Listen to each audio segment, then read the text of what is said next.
Lahore high court نے پرویز الہی کی جانب سے بیان حلفی جمع کرانے اور اسمبلی تحلیل نہ کرنے کی یقین دہانی پر گورنر کے حکم نامے کو منسوخ کرتے ہوئے انہیں وزیر اعلیٰ پنجاب کے عہدے پر بحال کر دیا۔ وزیر اعلیٰ ڈی نوٹیفکیشن کیس کی سماعت دوبارہ شروع ہوئی تو مسلم لیگ کاف کے رہنما چودھری پرویز الہی نے لاہور ہائی کورٹ کو تحریری یقین دہانی کرائی ہے کہ اگر وزارت اعلیٰ پر بحال کیا گیا تو اسمبلی تحلیل نہیں کروں گا۔ عدالت نے گورنر پنجاب سے بھی اپنا آرڈر واپس لینے کے انڈر ٹیکنیکل مانگتے ہوئے سماعت 11 جنوری تک ملتوی کر دی۔ عدالتی حکم نامے کے بعد پرویز الہی اور پنجاب کابینہ 11 جنوری تک بحال رہیں گے۔ قبل ازیں لاہور ہائی کورٹ کے فل بینچ کے رکن جسٹس عابد عزیز شیخ نے پرویز الہی کی درخواست پر سماعت کے دوران استفسار کیا تھا کہ برطرفی کا نوٹیفکیشن معطل کریں تو کیا پرویز الہی اسمبلی فوری تحلیل کریں گے۔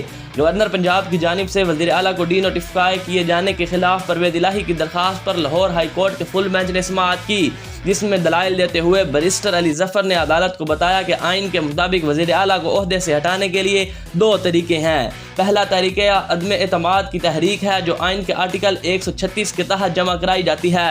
دوسرا طریقہ یہ ہے کہ گورنر وزیر اعلیٰ کو اعتماد کا ووٹ لینے کا کہیں۔ بیرسٹر علی ظفر نے کہا کہ آئین کے آرٹیکل 130 کے سب سیکشن 7 کے تحت گورنر اور وزیر اعلیٰ کو اعتماد کا ووٹ لینے کے لیے کہہ سکتے ہیں۔ اعتماد کے ووٹ کے لیے گورنر اجلاس سمن کرتا ہے۔ گورنر کے پاس اعتماد کا ووٹ لینے کا کہنے کے لیے ٹھوس وجوہات ہونی چاہیے۔ جسٹس عابد عزیز شیخ نے سوال کیا کہ اگر ہم گورنر کا نوٹیفکیشن معطل کر دیں تو کیا آپ فوری اسمبلی تحلیل کر دیں گے؟ کیا آپ تحریری طور پر یقین دہانی کروا سکتے ہیں کہ عدالت نوٹیفکیشن معطل کرے تو اسمبلی تحلیل نہیں کریں گے؟ فل بینچ کے رکن جسٹس عاصم منیر نے ریمارکس دیتے ہوئے کہا کہ گورنر کے حکم پر عمل درآمد کیے بغیر آپ اسمبلی تحلیل نہیں کر سکتے۔ لاہور ہائی کورٹ نے چودھری پرویز الہی کے وکلاء کو موکل سے ہدایت لینے کے لیے 1 گھنٹے کا وقت دیا اور اسمبلی نہ توڑنے سے متعلق بیان حلفی جمع کرانے کی ہدایت کی تھی۔ 1 گھنٹے بعد کیس کی سماعت شروع ہوئی تو پرویز الہی اپنے صاحبزادے مونس الہی اور وکلاء کے ساتھ عدالت میں حاضر ہوئے، جہاں انہوں نے جج کو تحریری بیان جمع کرایا جس میں یقین دہانی کرائی گئی کہ اگر عدالت مجھے عہدے پر بحال کرتی ہے تو میں اسمبلی تحلیل نہیں کروں گا۔ قبل ازیں چیف جسٹس کی جانب سے تشکیل دیے گئے لارجر بینچ کے فاضل رکن جسٹس فاروق حیدر نے پرویز الہی کی درخواست پر سماعت سے معذرت کر لی تھی، جس سے پرویز الہی کی درخواست پر سماعت کرتے ہوئے لاہور ہائی کورٹ کا لارجر بینچ تحلیل ہو گیا تھا۔ بعد ازاں chief justice Lahore high court نے نیا فل بینچ تشکیل دے دیا جس میں چیف جسٹس فاروق حیدر کی جگہ جسٹس عاصم حفیظ کو شامل کیا گیا تھا۔ واضح رہے کہ پرویز الہی نے گورنر پنجاب بلیغ الرحمان کی جانب سے ڈی نوٹیفائی کرنے کا اقدام لاہور ہائی کورٹ میں چیلنج کیا تھا۔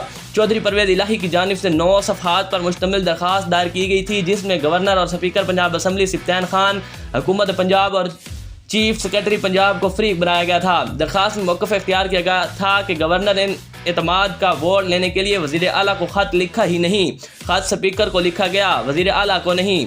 ہائی کورٹ میں دائر کی گئی درخواست میں مزید موقف اختیار کیا گیا تھا کہ ایک اجلاس کے دوران گورنر دوسرا اجلاس طلب نہیں کر سکتے۔ گورنر کو اختیار ہی نہیں کہ وہ غیر آئینی طور پر وزیر اعلیٰ کو ڈی نوٹیفائی کر سکیں۔ پرویز الہی کی جانب سے آئین کے آرٹیکل 199 کے تحت دائر کی گئی پٹیشن میں کہا گیا کہ گورنر پنجاب نے آئین کے آرٹیکل 130 سب سیکشن 7 کی غلط تشریح کی۔ گورنر پنجاب نے اختیارات کا غلط استعمال کرتے ہوئے وزیر اعلیٰ کو ڈی نوٹیفائی کیا۔ پٹیشن کے مطابق گورنر وزیر اعلیٰ کو تعینات کرنے کی اتھارٹی نہیں، اس لیے وزیر اعلیٰ کو ہٹانے کا بھی اختیار نہیں رکھتا۔ گورنر نے اسپیکر کے ساتھ تنازع میں وزیر اعلیٰ کو غیر قانونی طور پر ہٹایا۔ جب تک اسپیکر اعتماد کے ووٹ کے لیے اجلاس نہیں بلاتا تو بطور وزیر اعلیٰ کیسے اعتماد کا ووٹ حاصل کر سکتا ہے؟ درخواست میں استدعا کی گئی کہ عدالت گورنر پنجاب کے نوٹیفکیشن کو کالعدم قرار دے۔ عدالت عالیہ میں درخواست پرویز الہی کے وکیل عامر سید کی وسعت سے دائر کی گئی تھی، جس پر chief justice Lahore high court نے سماعت کے لیے جسٹس عابد عزیز شیخ کی سربراہی میں لارجر بینچ تشکیل دیا تھا، جس کے دیگر ارکان میں جسٹس چودھری محمد اقبال، جسٹس طارق سلیم، جسٹس فاروق حیدر اور جسٹس مزمل اختر شبیر شامل تھے۔ تاہم جسٹس فاروق حیدر کی جانب سے معذرت کے بعد ان کی جگہ جسٹس عاصم حفیظ کو بینچ میں شامل کیا گیا تھا۔ اسی کے ساتھ ہی ہم آپ سے اجازت چاہتے ہیں۔ ہمارے چینل کو سبسکرائب کریں، لائک کریں اور اپنے دوستوں کے ساتھ شیئر کریں۔ اللہ نگہبان۔